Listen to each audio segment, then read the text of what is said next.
You know that feeling, right? The moment when everything you believed in just collapsed. When the people you trusted with your back turned out to have been holding the knife the whole time. When you looked around and realized you were standing alone in the rubble of your own life.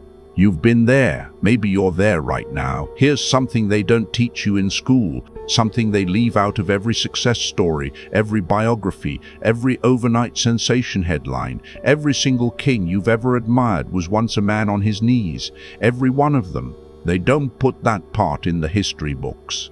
They show you the crown, not the moment before it. They show you the victory, not the darkness before the dawn. They show you the becoming, but they hide the breaking. Why? Because if you knew that falling was part of the process, you might not be so afraid to fall. And a man who isn't afraid to fall, he's dangerous. He's willing to take risks. He's willing to lose everything because he knows he can survive losing everything. The world doesn't want you to know that. The world wants you to believe that strength is something you're born with, that powerful men never stumble, that if you fall, you're finished. That's a lie, a comfortable lie, a lie that keeps you down when you hit bottom. Machiavelli saw through this lie 500 years ago. He watched men rise and fall and rise again. He watched the mighty crumble and the broken rebuild themselves into something the world had never seen. He wrote The Prince not from a throne, but from exile, not from power, but from the ashes of power. Stripped of everything, tortured, forgotten, and that book, it outlasted every throne, every crown, every empire that ever tried to silence it. Think about that for a second. The empires are gone, the kings are dust, the palaces have crumbled, but the words a broken man wrote in exile? Still here, still cutting, still changing lives. That's not a coincidence, that's a law. The men who rise from the ashes are not the ones who were never burned. They're the ones who learn to use the fire. Today, I'm going to share 5 laws with you. 5 truths that turn defeated men into unstoppable kings. This isn't motivation. This isn't a pep talk. This isn't something you'll screenshot and forget. This is surgical. This is personal. This is the kind of truth that changes things. If you're tired of being defined by your lowest moment, drop the word rise in the comments. Let me know you're still in the fight. Let's begin. Law 1. The depths become your foundation. Here's a question most men never ask themselves. When you hit rock bottom, what did you find there? Most men panic. They thrash. They claw at the walls. They scream at the darkness. They spend all their energy trying to get back to where they were. They think the fall is the enemy. They're wrong. Here's the truth about falling. When you stop fighting it, it's when you stop thrashing. When you finally just let yourself hit bottom, you find something. You find a rock. And rock doesn't move. It doesn't shift. It doesn't crumble under pressure. It just holds. Machiavelli wrote that fortune favors the bold, but he also knew something deeper. He knew that the bold aren't born bold, they're forged, and forging requires fire. Your pain is that fire. Most men spend their lives trying to forget their lowest moments. They bury them, they numb them. They build elaborate distractions to avoid ever feeling that pain again. They drink, they scroll, they chase, they do anything to stay on the surface. But here's the truth about the surface. It's not safe, it's just shallow. Everything you had before you fell, it was built on topsoil. It looked solid, it looked permanent, but it wasn't. That's why it collapsed. The question isn't whether you'll fall. You will. Everyone does. The question is what you'll find at the bottom.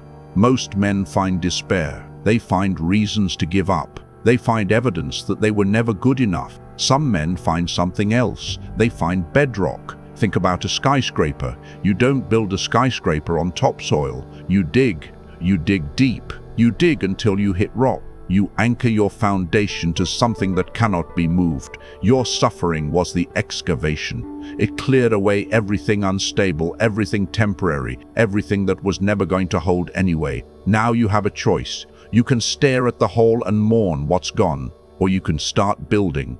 The men who become unstoppable, they build. They take the pain that broke others and they use it as the foundation for something unshakable. Psychologists call this post-traumatic growth. It's the phenomenon where people who experience severe trauma don't just recover, they become stronger than they were before. This is the first law. Your depths become your foundation, not despite the pain. Because of it, you've already touched bottom. You've already survived what you thought would kill you. That knowledge, that's bedrock, and bedrock doesn't move. Law 2. The mask must fall. Here's something you probably never noticed. Before you fell, you were wearing a mask. You probably didn't even know it was there.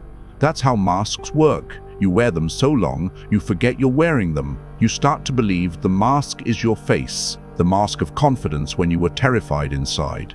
The mask of control when everything was falling apart. The mask of, I've got this, when you clearly absolutely did not. Most men wear this mask for years, decades. They wear it so well that even they believe the performance. Then life hits, and the mask shatters. Most men see this as destruction. They scramble to pick up the pieces. They try to glue it back together. They try to rebuild what was lost. It doesn't work. The shattering wasn't destruction, it was surgery. Machiavelli wrote, "It is much safer to be feared than loved." Most people read that and think he's talking about ruling others, tyrants, dictators. They miss the point entirely.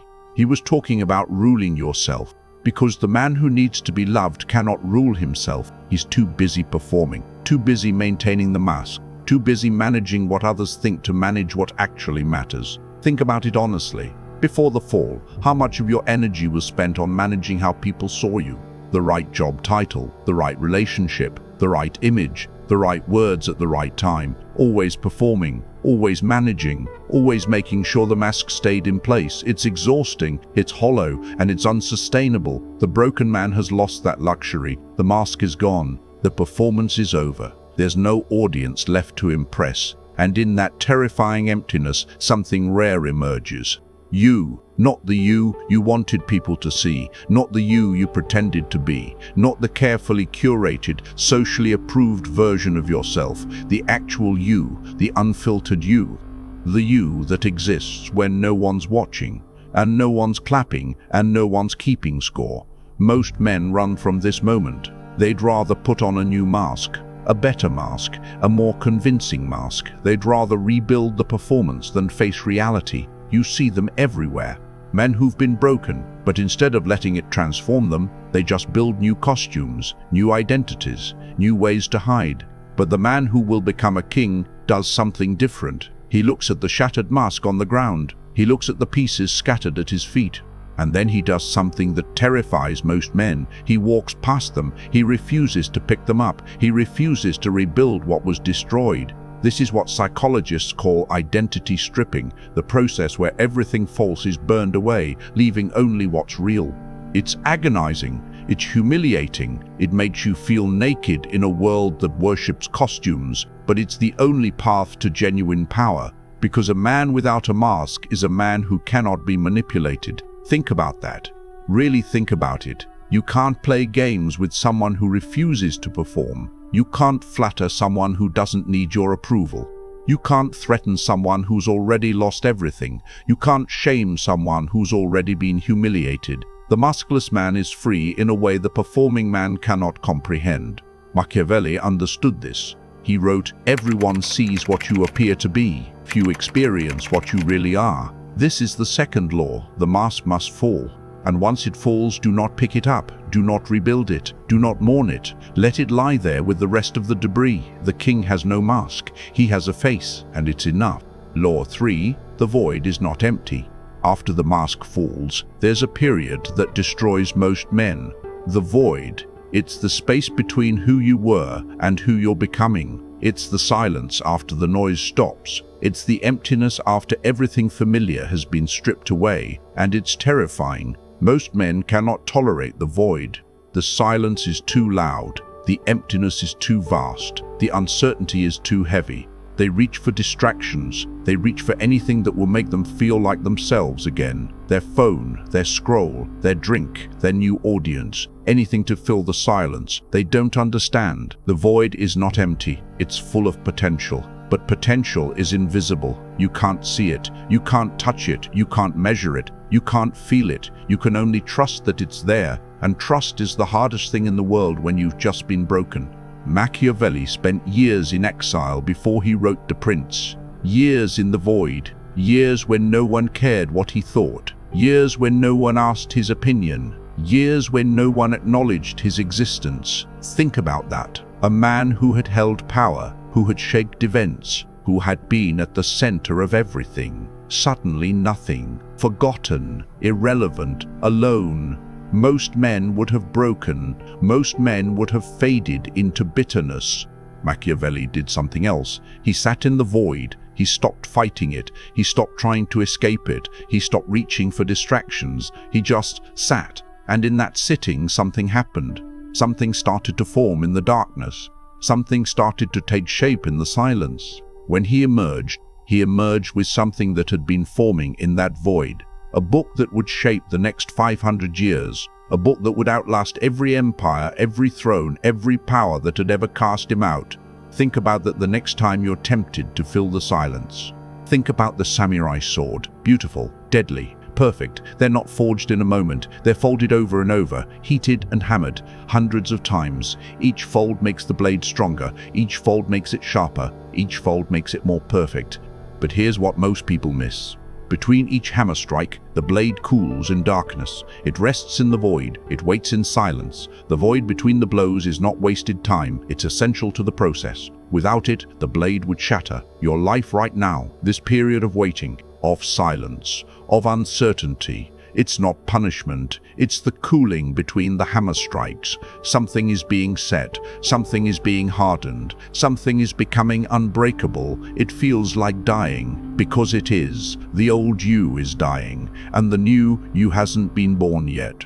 That in-between place, that void, it's where the real work happens. But you have to stay there. You have to stop reaching for distractions. You have to stop trying to feel like your old self. He's gone. Let him go. Something better is forming. This is the third law. The void is not empty. It's the forge. Stay in it. Law 4. The throne within. When you emerge from the void, something fundamental has shifted. You notice it in small ways at first. Things that used to bother you don't anymore. Opinions that used to matter don't land the same way. People's approval doesn't feel like oxygen. The old you needed things from the world. Approval, validation, status, love, money, respect. The old you was a beggar wearing a king's clothes. The new you needs nothing. This is the difference between a king and a pretender. The pretender needs the throne to feel like a king. The actual king knows the throne is irrelevant. The kingdom is within.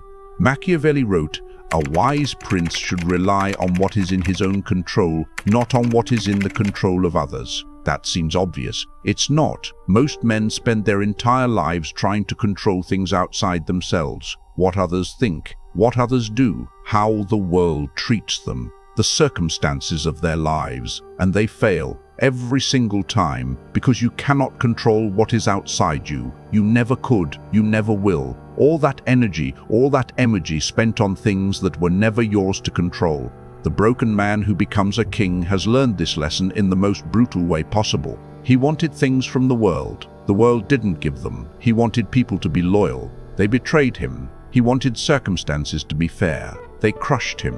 And in that crushing, in that absolute total loss, he learned the only lesson that actually matters. The only throne worth sitting on is inside your own mind. Psychologists call this internal locus of control. It's the understanding that your life is determined not by what happens to you, but by how you respond to what happens to you. The man with an internal locus of control cannot be victimized. He can be hurt. Yes, he can lose. Absolutely. He can be knocked deminutely. He can be betrayed, cheated, robbed, and abandoned. But he cannot be made a victim because he does not outsource his power. His power comes from within, and within cannot be touched. Think about that. Everything that was taken from you, status, relationships, money, reputation, it was all external. It was all things you thought were yours, but were never really yours. They were borrowed, leased, conditional. They were never truly yours. What's left now? What couldn't be taken? Your ability to choose, your ability to respond, your ability to decide what this all means, your ability to get back up. That's the throne. That's the kingdom. That's what cannot be stolen.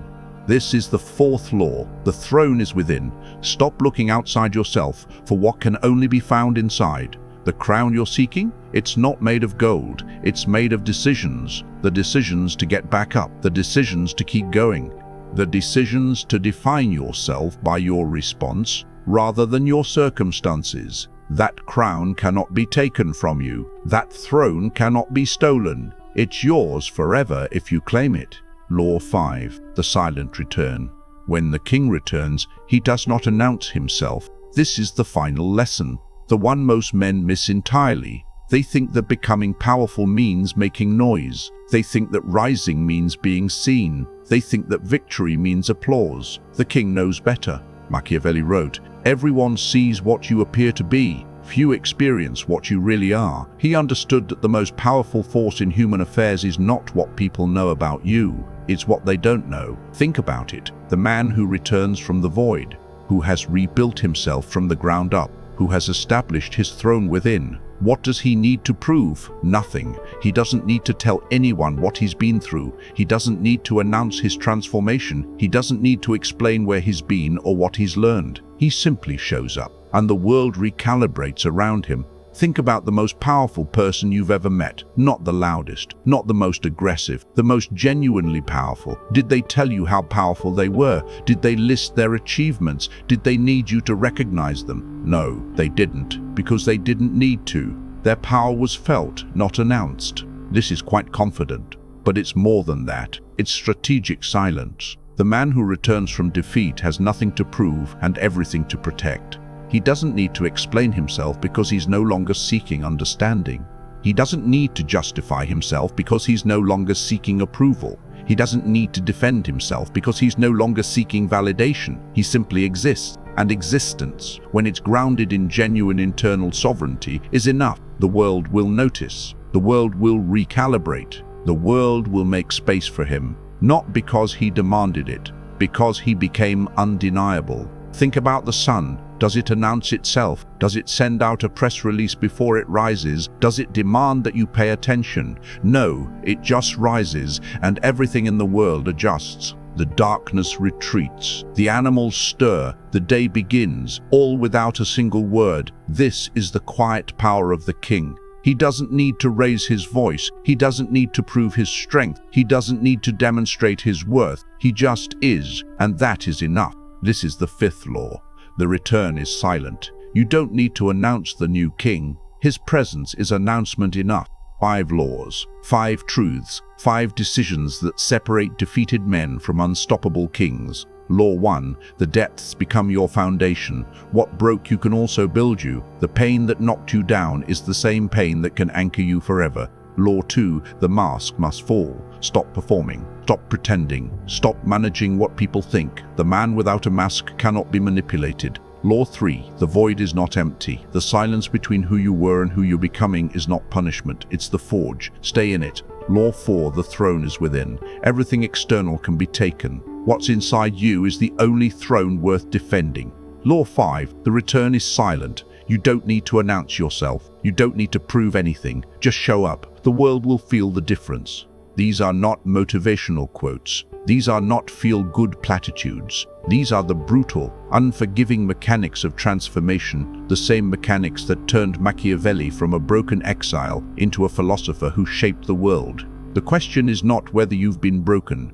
Everyone has. The question is what you'll become in the future. You can stay down, you can cling to the mask, you can run from the void, you can keep looking outside yourself, you can announce your comeback before it's complete, or you can do something else. You can touch bottom and find rock. You can let the mask shatter and walk past it. You can sit in the void and let it work on you. You can build a throne inside yourself that no one can touch. You can return in silence and let your presence do the talking. One path leads to more of the same. The other leads to kingship. The choice is yours. If this video changed how you see your defeat, drop one word in the comments. Rise. Subscribe to Machiavelli for more dark psychology, power dynamics, and the art of becoming unstoppable. The path is quiet, the work is unseen, but the king who rises alone, he cannot be stopped.